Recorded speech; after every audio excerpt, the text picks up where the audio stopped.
Congratulations on receiving your Food Rising Mini Farm Grow Box.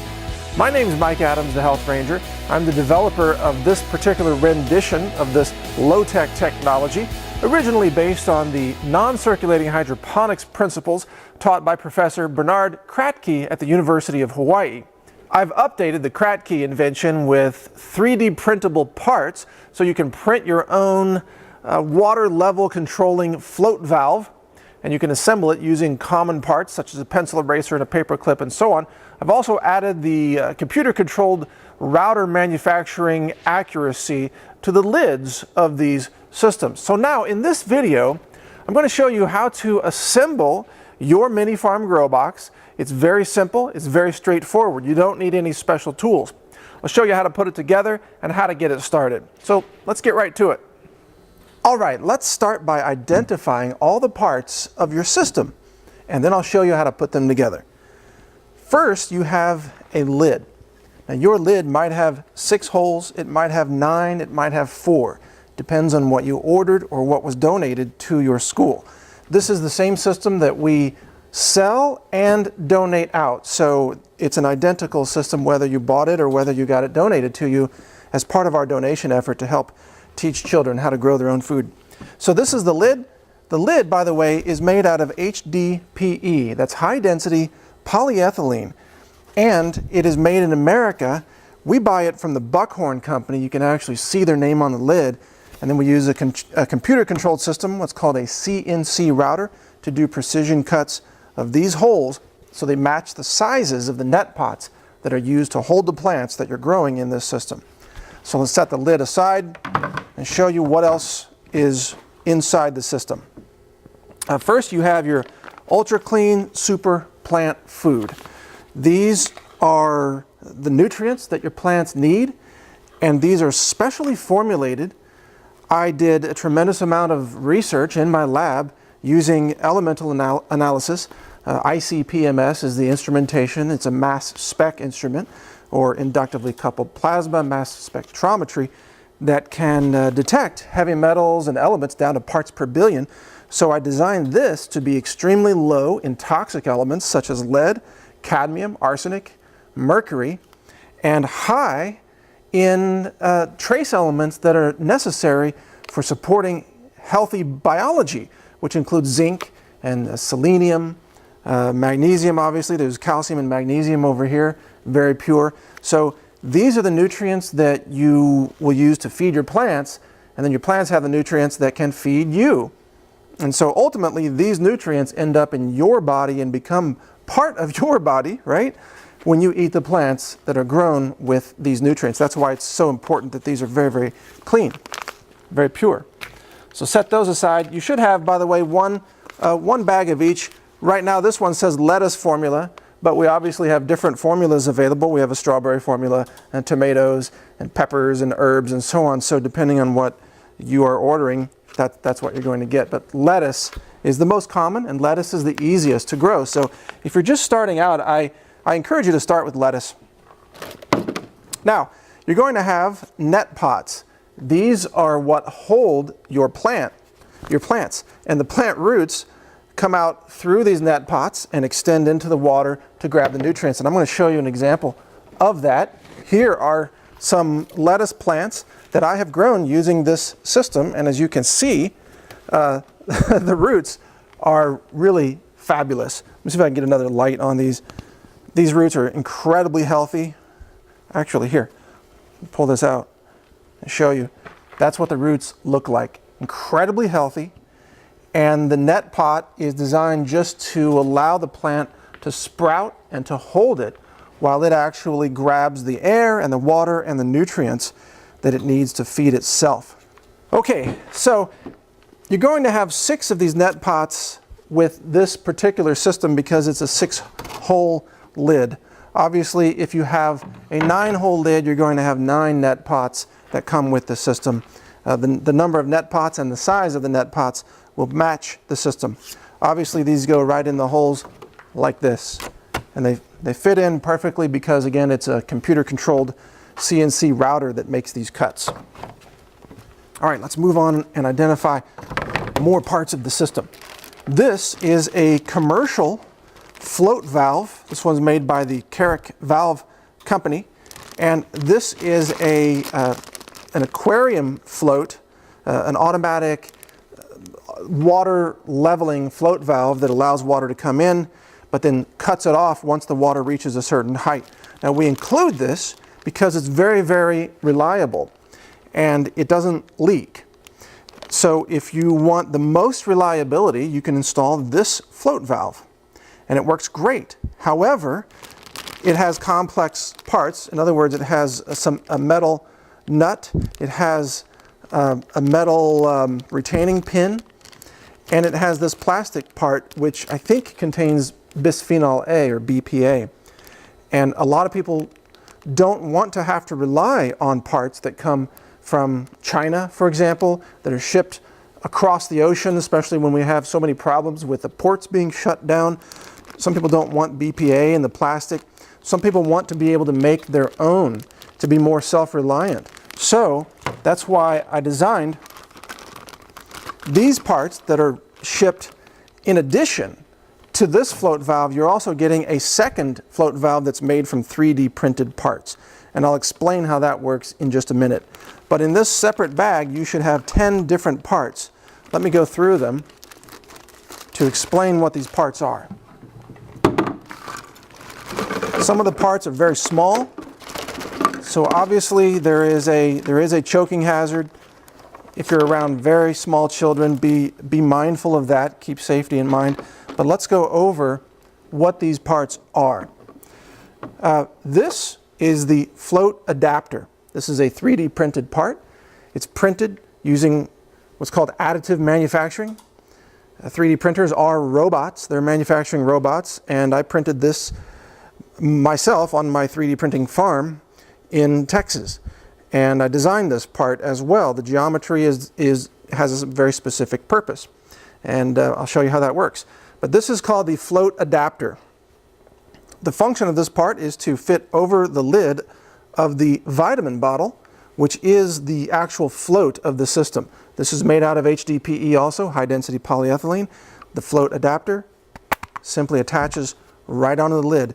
This is the float device that replaces, or I should say mirrors, the function of this float bulb that comes with the commercial floats. So these two have the same function, and I encourage you to experiment with this one versus this one. Try them both, see which one you like the best. If you have problems with one of them, you have a backup. We include both of them for this purpose. Let's continue with naming the parts. This green part here is called the float valve receiver, and this receives the drip hose here on the nozzle like this. It attaches like this, and it also has a hole on the bottom side that I hope you can see. There's a hole there. That hole gets covered by this eraser, which goes into the float adapter. And once I put that eraser in like that, you now have well, I'll show you how to assemble this. Let's continue with the parts, but I think you're starting to get the idea. This is the float valve receiver nut. This is the garden hose washer, and you can use almost any standard garden hose washer. This one is made out of rubber. Some are made out of vinyl. This is a compression fitting. I'll show you how to use that. It's optional. You may not need it, but we include it in case you do need it. This is a standard paper clip that has been straightened out. This functions as the hinge, and you put the paper clip through these holes, and you actually attach the float valve receiver with that. I'll show you in a minute, and that becomes the hinge to create the moving part of the float valve itself. Finally, this is the hose clamp, and this is a shut-off clamp. It shuts off the water flow of the hose, the drip line. It's very simple to use. You simply bend the drip line like this, and you slide it over like that, and now you have shut off the water flow. You'll need to use that when you change the plants, or you're attaching another bin, grow box to the system. So there are times when you might want to shut off the water flow. That is how you accomplish that. Now you've got the drip line itself. approximately 5 feet of the drip line. This is a standard 1/4 inch outside diameter. Rainbird brand is a common replacement for this hose if you need more. It's 0.25 inches outside diameter and it's 0.17 inches inside diameter. I don't have the millimeters for that because it's actually sold by inches instead of millimeters. I actually design around millimeters, so I can tell you that the dimensions of this eraser are about 7 millimeters diameter, 12 millimeters length, and you want it to stick out here about 4 to 5 millimeters. That's the ideal dimension that you want. Now, let's continue. This is your coconut core, and this is grow medium that you use to fill the net pots, and then you plant your plant seeds in this media. Coconut core is a very renewable media. It's earth friendly, it's green in other words, and it's reusable. So even after you grow 6 plants in this and you harvest those plants, you can reclaim this coconut core. You can literally dry it out in the sun, which sanitizes it, and you can reuse it in the next batch. It's actually a byproduct of the coconut processing industry that produces coconut milk and coconut food products, things like that. Finally, you have a water reservoir. This comes with your system. This is a 3.5 gallon pail. And you'll notice that there is a hole drilled into the pail. The function of this pail is to provide the water and the nutrients. You're going to actually put the nutrients, these nutrients, in this bucket in very small quantities. Don't dump this whole bag in there. You only need a small amount, and I'll cover that again in another video. Plant nutrition is very important. This right here, just so you know, these 2 bags, this is enough nutrients to grow between 100 to 200 heads of lettuce. So you only need a very small amount to grow 6 heads of lettuce, or even 9, depending on what you're doing.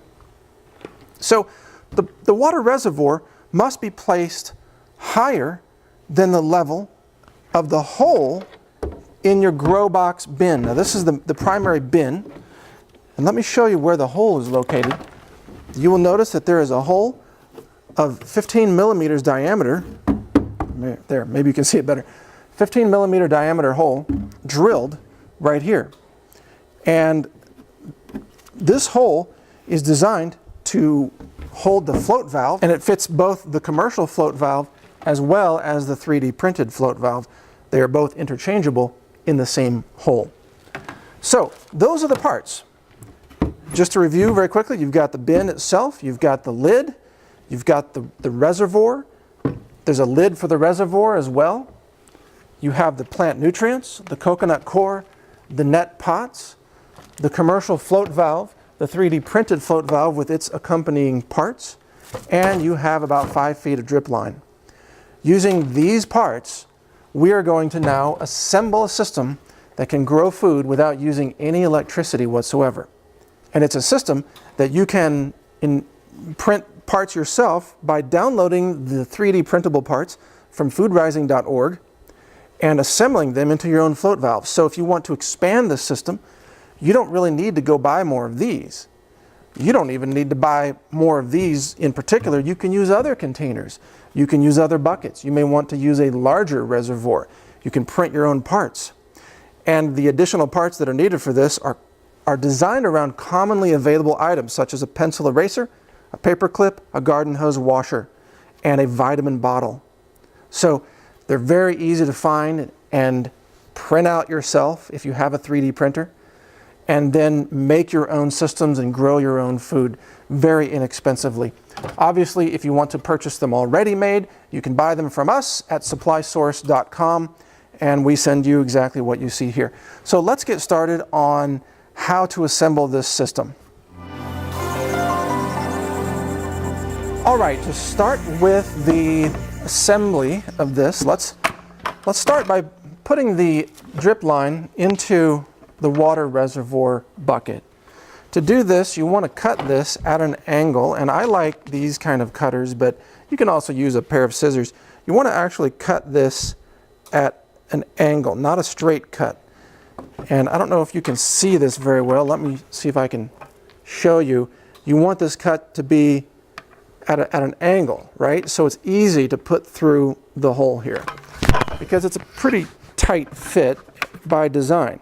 Then you want to push this drip line through the hole so that it appears on the inside, as you can see here. See, there. You see the drip line? And that's it. That's all there is to it. There's no special connector or O-ring or washers or anything. That right there, believe it or not, is a watertight fitting. You can fill this with water and you won't get any leaks out of here. I mean, you might get a couple of drops right at the beginning, so but it will seal itself very quickly and you won't get any additional water. Next, we're going to install the float valve into the bin itself. So I'm going to show you how to install both of them. First, let's start with the commercial float valve. This is very simple, but it does have a compression fitting in there that actually compresses your drip line onto the threads here to make a watertight seal. So to start with, you put this on your drip line first. Next, you want to install this in the bin. So you insert the threads through the bin hole, just like that. And don't worry about the hole being larger than this thread cylinder. It's actually okay. Let me see if, there, I'm trying to get good light so you can see that. Then you want to put this nut on top of it and go ahead and cinch it up and make it a tight fit to secure it to the bin. Now, inside the bin, it's important that you have this oriented correctly. You want it to be vertical so that, so that when the water level rises, the float goes up. And that's what shuts off the water. I know it's a little tricky to see, maybe that's better. You want it to be oriented so that it goes up. See that? Obviously this is a flotation device. Oh, and if you want to adjust the angle of it, you can do that by loosening this nut, adjusting the angle, and that will allow more or less water in the system. Right now it's a little, well, actually it looks kind of perfect right now the way it is. Finally, you take your drip line and you insert it through this tube and you simply screw it on and make it tight. And that's all there is to it. You now have your system assembled. You've got one water reservoir where the water and the nutrients go, and they are gravity fed into this system with an automatic float valve that controls the water level. That system is now complete. It's a self-watering system. It uses very little water, as little as 1/20th the water of conventional soil agriculture. And you want to raise this up a little bit higher, about 6 inches higher, so that this bucket is higher than the level of this float. That way you'll be able to gravity feed all the water in this reservoir into this system over time. And it will only use the water that it needs. Now you might wonder, where is this water going? Well, if you understand plant physiology, I'll grab another plant here to show you. This plant, let's say, is about right here in the bin. The bottom roots are grabbing water down below, and they are, of course, pulling the water up through capillary action through the root system into the plants themselves. Now, plants breathe. Plants have a respiration, and they transpire water into the air. Now, the amount of water that you use is dependent on a number of factors, but one of the largest factors is the humidity of the ambient air that you have around the plant. The drier your air, the more water the plant is going to lose to the surrounding ambient air, which means it's going to pull more water off the bottom of the bin, which means it's going to need more water from the reservoir. So these are some things to think about as you are controlling the nutrient mix with the water. I'll explain how to do that in another video. But you want to understand that plants are using water and losing water as part of normal plant physiology. It's similar to you. Every time you exhale, you lose water. That's why in the winter, of course, you can see your own breath, because that's actually water condensing in the cold air as you exhale. Plants are also breathing. And let's go ahead and change this out, because I want to show you the alternative. I want to show you the 3D printed valve. So I'm going to remove this. I'm going to save all the parts. All right, now I'm going to show you how to assemble the 3D printed float valve, which is a self-reliant replacement for the commercial float valve. This is pretty exciting stuff. I spent a lot of time designing this in a CAD system. I went through at least 100 variations of this design to try to make something that would be simple to print, which is very, very difficult, because the 3D printing technology is only in its infancy right now. It's a very young technology. It is tricky. You don't ever get the same object twice. Every object is different, like a snowflake. So just because you design something perfectly in a piece of software doesn't mean that the print represents your design. There's actually quite a lot of difference between what you design and what you get when you print. So let me show you how to assemble this system. It's very easy. First, you take your garden hose washer and you simply put it over the float valve receiver. And you'll notice that it fits over it just like that. Very, very simple. Now, I want you to notice, pick up the paper clip and notice that there is a hole in the foot of the receiver. And it allows the receiver to pivot like that. There, that's a really important function here. And because these parts have to move relative to each other in order to function as a float valve. So next what we're going to do is we're going to thread this paper clip through the feet of the float valve adapter while also taking it through the foot of the float valve receiver. And actually, let me give you the best orientation for you to see this. Oh, you want to install the eraser first, and then put these parts together and feed the paper clip through, which should be pretty easy, and then you can bend the paper clip. Now, you have a pivoting float valve that is 3D printed, that you can make yourself at home or at your school or your church or your community center. And you'll notice that the eraser here covers that hole. It may be hard to see here, but if you look at it yourself with your own object, you'll see that it covers the hole. Now what happens is, of course, the laws of physics are always present, thank goodness. And so the buoyancy of the float causes this to rise as the water rises, causing the eraser head to compress against the hole, which closes off the hole, stopping the flow, the gravity flow of water coming in through this nozzle, and it's all mounted to the side of the bin just like we did with the other valve. So from a physics point of view, you have really two competing forces. You have the mass of the water in the reservoir pushing down and creating force of the water through this nozzle. And the amount of that force can be relatively easily calculated. But then you have the force of the buoyancy of this bottle pushing the eraser against the hole, blocking the water trying to come in from gravity. And I can tell you that the buoyancy force is many times stronger than the gravity force of the water, and that's why the water flow stops. So if you want to examine the physics of it, that's what's happening. Now, to attach this to the bin, we do the same thing that we did with the commercial float valve. We simply insert this through the hole, put on the securing nut, which goes right onto the threads, screws on, and I want to encourage you to screw this on in a way that's very tight.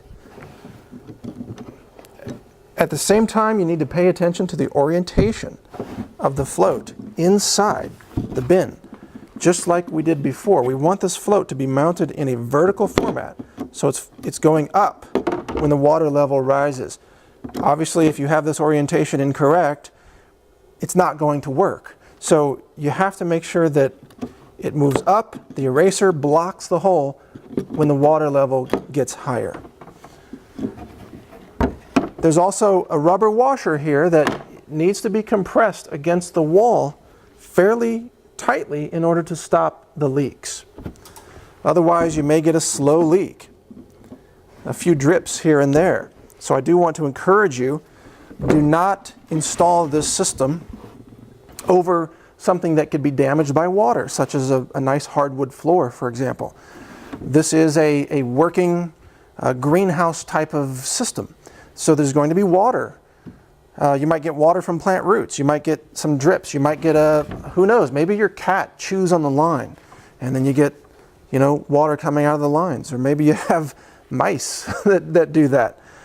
So make sure you install this in an area where water won't damage something if there is a leak. Now, before we attach this drip line, we're going to put the compression fitting over it. Oh, and by the way, I should mention that this is blue, but yours may be a different color. Just like the float adapter there is green, because I was printing it with a green tea glass. You may get a totally different color. Yours may even be white.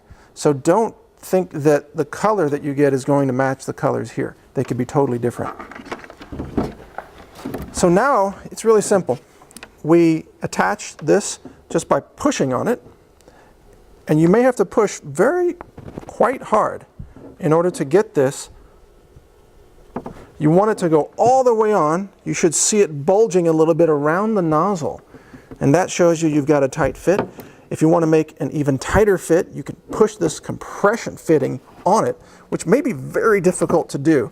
You might not be able to even get it all the way on, but that's an extra tight fitting. Your system is now constructed. You're in great shape at this point. Now then, your system is almost fully constructed. The only other thing you need to do at this point is you need to take your coconut core, open the package, put it in another container or a bucket, and let it soak up some water. And I want to show you what that looks like. Here's that same brick with a little bit of water in this bucket, and as it absorbs water, it starts to crumble and it starts to make soil. So you're going to need to add quite a bit of water. You'll break it up and it'll make a soil-like substance. So when you're planting seeds, you can take this soil, you can scoop it up into the net pots like this, pack it in there, you put your seeds on top, you put these in the lids, and that is how you actually plant your plants. Very, very simple. Now let's talk about water, because there are two things you need to know about watering this system. First, you do need to put water in your reservoir. You also need to put water in this bin when you first plant your plants. So you're going to fill this up most of the way to the top, just enough that the water comes up to about the bottom 1/3 of the net pot. So when your net pots are sitting in there, they're actually touching the water. The water is being absorbed up into the coconut core and feeding the plants. So let me show you how to do that. Green reservoir. I'm going to fill it up. We're also going to put water in the bin up to the level that we talked about.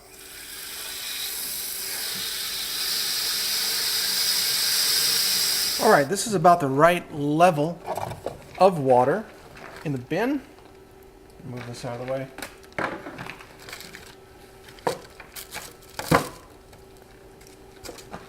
The way you can check it is to put the lid on.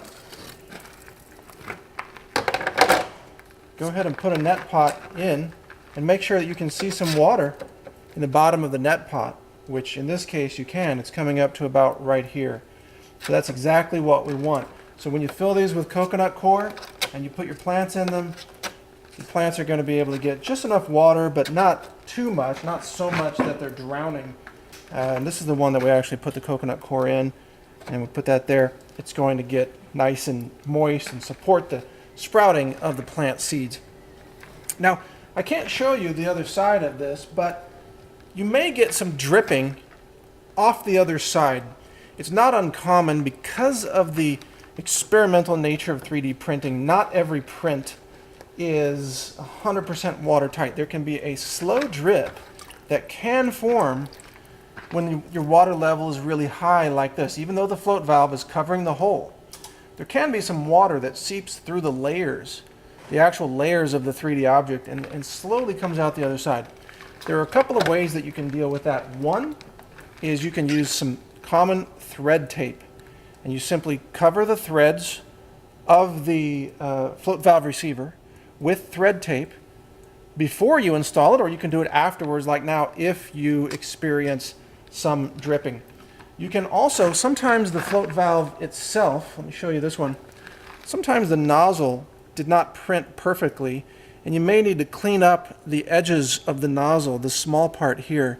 And you can do that with a nail file or a Dremel tool, you know, a rotary little grinder tool, or other kinds of tools. You can clean up that nozzle to get a more secure fit with the irrigation drip hose. And just so you know, this is not a design fault. In the design software, it's the perfect shape, obviously, because that's just the geometric definition of the object. But in the real world, 3D printing is still not an exact science. So sometimes the parts are very, very successful.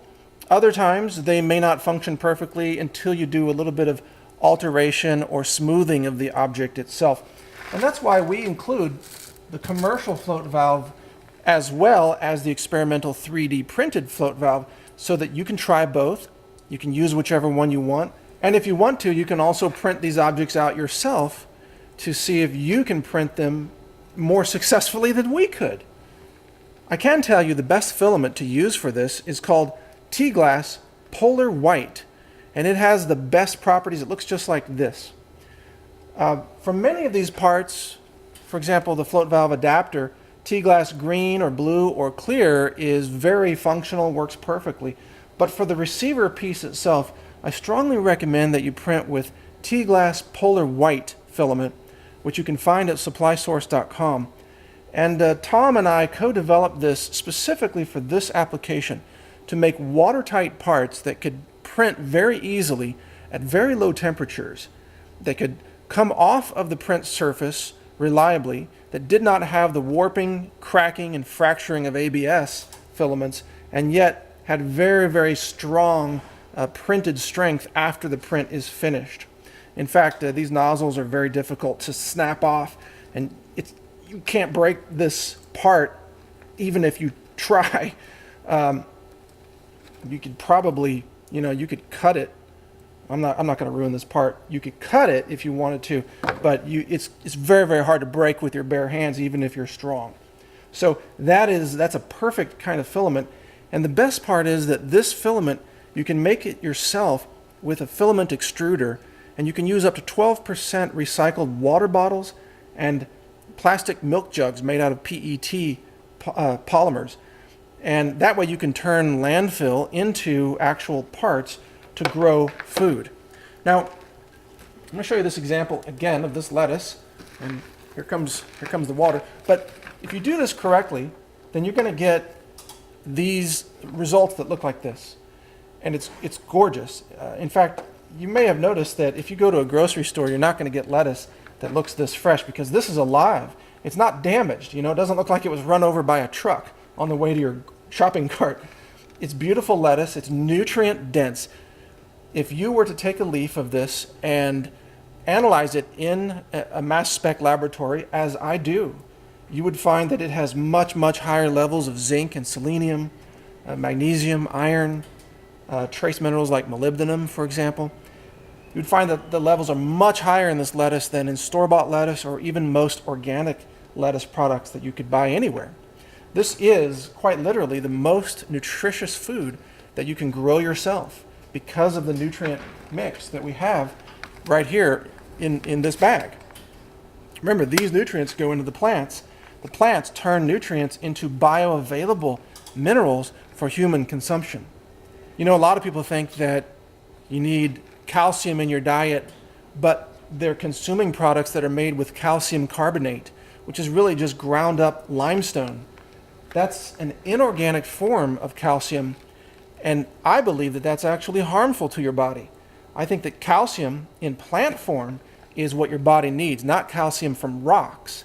So the amazing thing about plants is they can take rocks, because this is calcium and magnesium. These are essentially ground up rocks.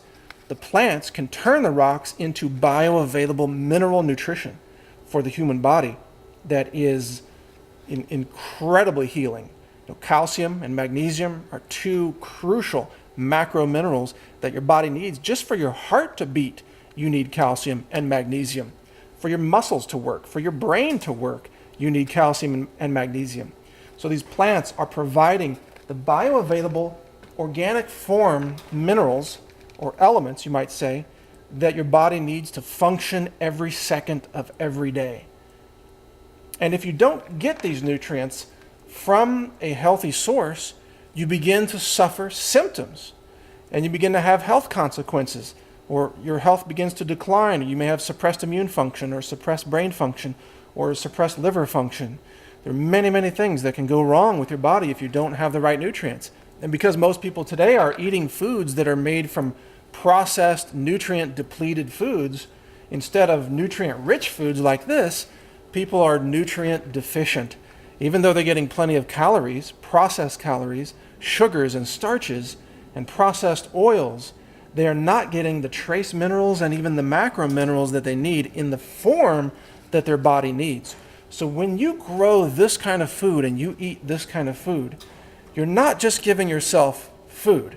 You're actually eating Mother Nature's medicine in the form of natural bioavailable minerals that can help prevent disease, prevent symptoms, and enhance your overall health and body function, brain function, skeletal system health and function, neurological system function, your respiratory system function. Every system in your body needs the minerals that are found in these plants. So recognize that this is worth more than gold. This is not just a salad, like a salad buffet at the Golden Corral. This is actually, because it's minerally enhanced and it's live, it's enzymatically active, this is more than food. This is the medicine that Hippocrates talked about when he said, "Let thy food be thy medicine." This is what he's talking about. And you can grow it yourself now for just pennies. It's incredibly affordable. Each one of these bunches of lettuce only costs about 10 cents worth of nutrients. Imagine that. For a dime, you can grow amazingly nutritious lettuce. Now for the actual nutrient ratios, I'll give you just the summary of it here, but I encourage you to go to foodrising.org for more specific instructions on exactly how much of each nutrient to add to the reservoir and the grow bin. But the overall idea is that you use them at about a 1-to-1 ratio.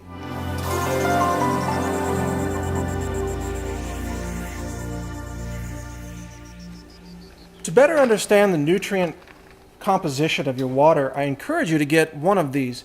This is a TDS tester. You can find these on Amazon.com for about $15, and they will show you the total dissolved solids and the electrical conductivity of your water. They're very simple to use. You press on, you hold the bottom end into your water, and it gives you a number. In this case, it's telling me 90. That means that my water here is about 90 parts per million of total dissolved solids. That's considered very, very clean. When you add nutrients to your water, you want the total number to end up being between 1,200 and 1,500 as a general rule for growing lettuce. So you would add these nutrients and mix them up and let them dissolve until this number reads about, let's say 1,400 would be a good general rule of thumb. But I will publish more specific details on foodrising.org. You can also search hydroponics bulletin boards for nutrient strategies and nutrient wisdom, you might say. And this gets a little more complex when you're growing blooming plants such as tomatoes or strawberries or peppers. There are higher nutrient needs during the bloom and fruiting cycles of plants versus just growing greens. So to really nail that down, I encourage you to go to foodrising.org and look at the the nutrient reference information that we have published there.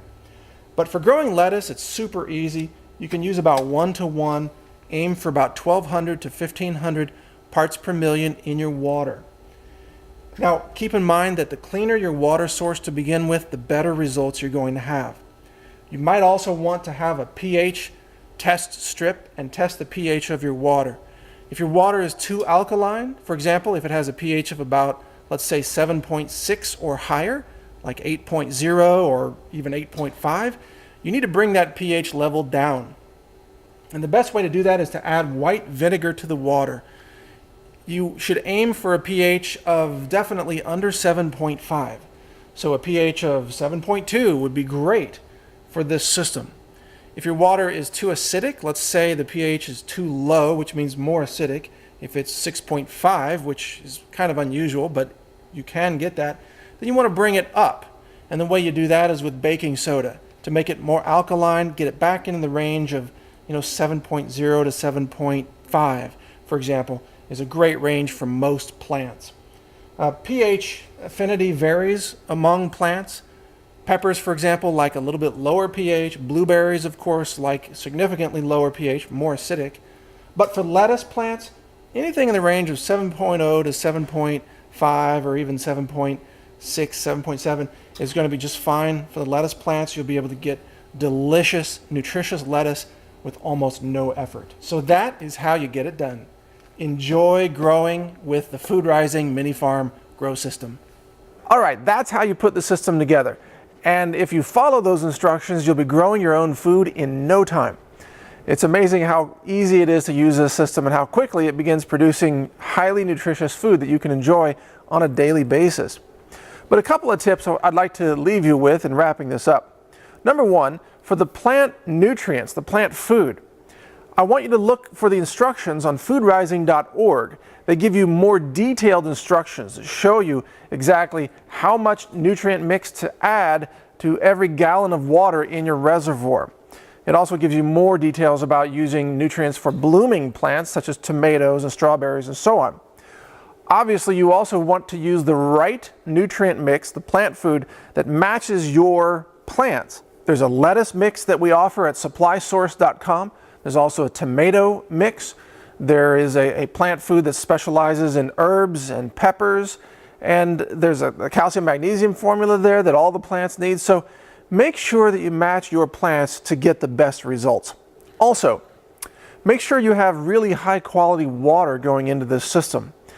If you have a question about the quality of your water, I encourage you to get a big Berkey water filter or an RO system or some kind of a water filter that can absorb or remove elements, such as you might have too much calcium in your water, for example. If it's well water, you might have impurities, you might have chlorine, you might have fluoride in your water, you might have chemicals that have been added by the city that you want to remove so you have pure water for your plants. In the same way that you wouldn't want to put tap water in a fish aquarium because it would kill the fish, if you put tap water in these systems, the plants won't like it either. So make sure you filter your water first.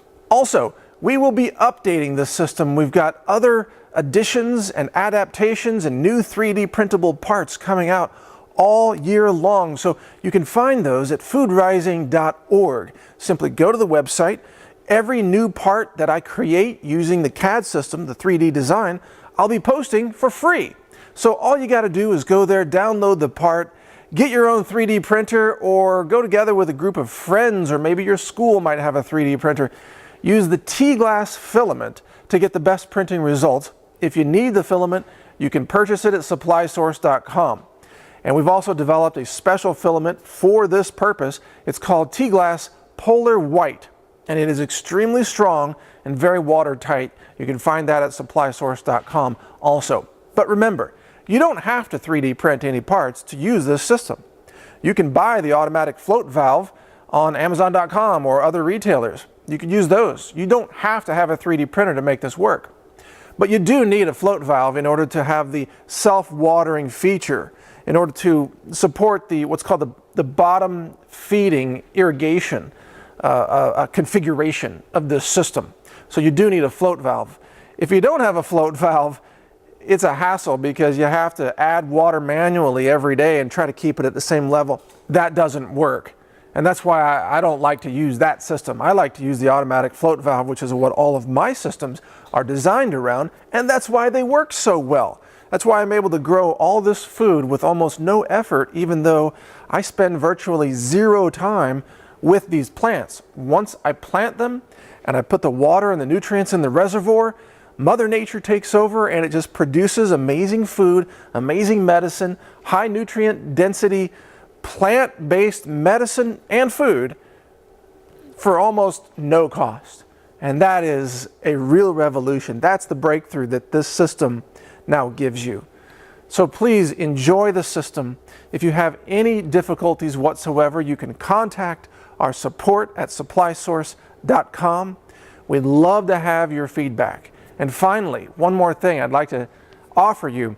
If you will send us a photograph of what you've grown using this system, and you can email it to photos@foodrising.org. If we use your photograph on the website because we'd like to share the good news about all this, we will send you, free of charge to you, 2 pounds of our plant food fertilizer, 1 pound of calcium magnesium and 1 pound of lettuce mix or another mix. We'll send it to you at no charge, so you can get free plant food just by sharing your photograph of what you're growing with this system.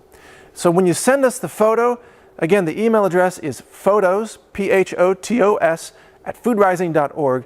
Try to include your classroom if it's for a school, or if it's for a church, include some of the people around it, show us what you're growing, and tell us what city and state or country you're from so we can begin to help spread the word that people all over the world can grow food using this system. And we'll be posting photos on foodrising.org. You know, we've donated hundreds of these systems, so we expect to get some photos back and help spread the word about kids of all ages being able to enjoy growing their own food using the Food Rising Mini Farm Grow Box. So we really look forward to receiving your photograph, and we'd love to send you some free plant food just to say thank you for sharing your experience with us. So again, if you have any troubles with the system, contact our support. If you have a part that's not working correctly, we'll send you a replacement. We want you to be really happy with the system. And also then share with us the success that you're having with the system so we can post that on foodrising.org and help spread the word to others who may also be interested in doing the same thing. Thank you for watching, and I really genuinely thank you for your interest in this amazing revolutionary food production system. This has changed my life, and I believe that it can change yours too. It may even help sustain your life if there's a food shortage, a food collapse, a natural disaster where you can't get food, or who knows what could happen in our crazy world. Now you know you can create your own food by yourself without using any electricity and at very little cost. That's an amazing, revolutionary breakthrough for self-reliance. So thank you for watching. I'm Mike Adams, the Health Ranger for foodrising.org.